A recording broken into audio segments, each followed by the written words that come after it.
Clip number 105. اس پہ آپ انشاءاللہ قرآن پاک کی سورہ آل عمران کی آیت نمبر 15 سے 17 کی تلاوت، ترجمہ اور تفسیر قرآن صراط الجنان سنیں گے. بسم اللہ الرحمن الرحیم. ترجمہ: اللہ کے نام سے شروع جو نہایت مہربان رحمت والا ہے.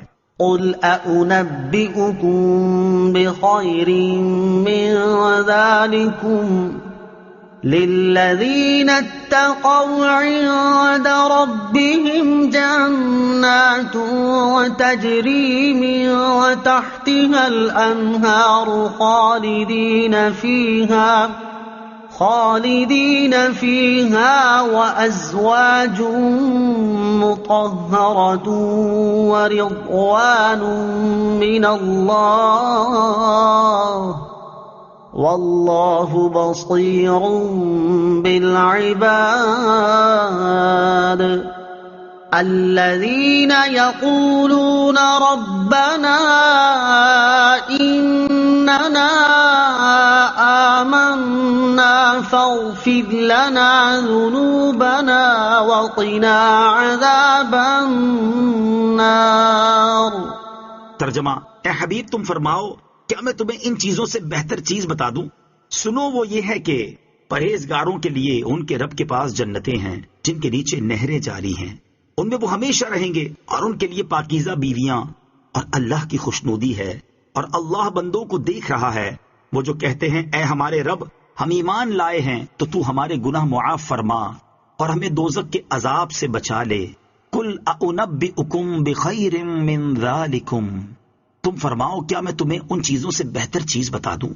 سبحان اللہ، دنیا کی حقیقت بیان کرنے کے بعد کتنے دل نشین اور حسین انداز میں جنت اور رضا الہی کی طرف دعوت دی جا رہی ہے. چنانچہ اس فرمان کا خلاصہ یہ ہے کہ اے حبیب صلی اللہ تعالی علیہ وآلہ وسلم، دنیا کی حقیقت اور فنائیت سمجھانے کے بعد تم لوگوں سے فرما دو کہ کیا میں تمہیں عورتوں، بیٹوں، مال و اولاد، سونا چاندی، کاروبار، باغات، عمدہ سواریوں اور بہترین مکانات سے اچھی، عمدہ اور بہتر چیز بتا دوں؟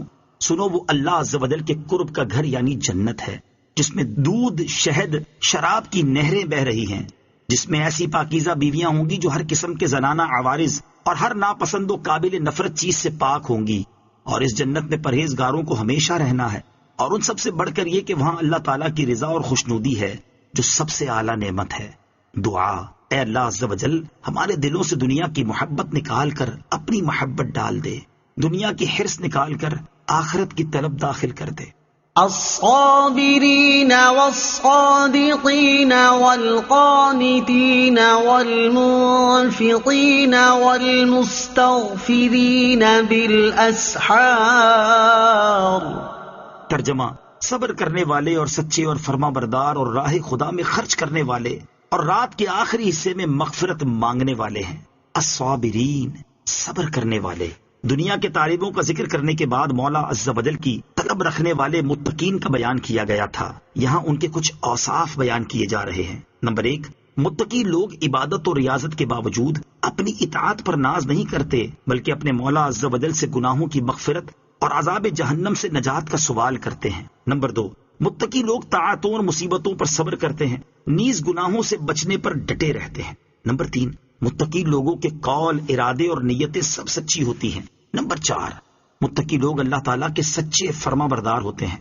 نمبر 5، متقی لوگ راہ خدا میں مال خرچ کرنے والے ہوتے ہیں. نمبر 6، متقی لوگ راتوں کو اٹھ اٹھ کر اپنے رب عز و جل کی عبادت کرتے ہیں، نماز پڑھتے ہیں، توبہ و استغفار کرتے ہیں، رب تعالیٰ کے حضور گریہ و زاری اور مناجات کرتے ہیں. یاد رکھیں کہ رات کا آخری پہر نہایت فضیلت والا ہے. یہ وقت خلوت اور دعاؤں کی قبولیت کا ہے. حضرت لقمان رضی اللہ تعالیٰ عنہ نے اپنے فرزند سے فرمایا تھا کہ مرغ سے کم نہ رہنا کہ وہ تو سحری کے وقت ندا کرے اور تم سوتے رہو.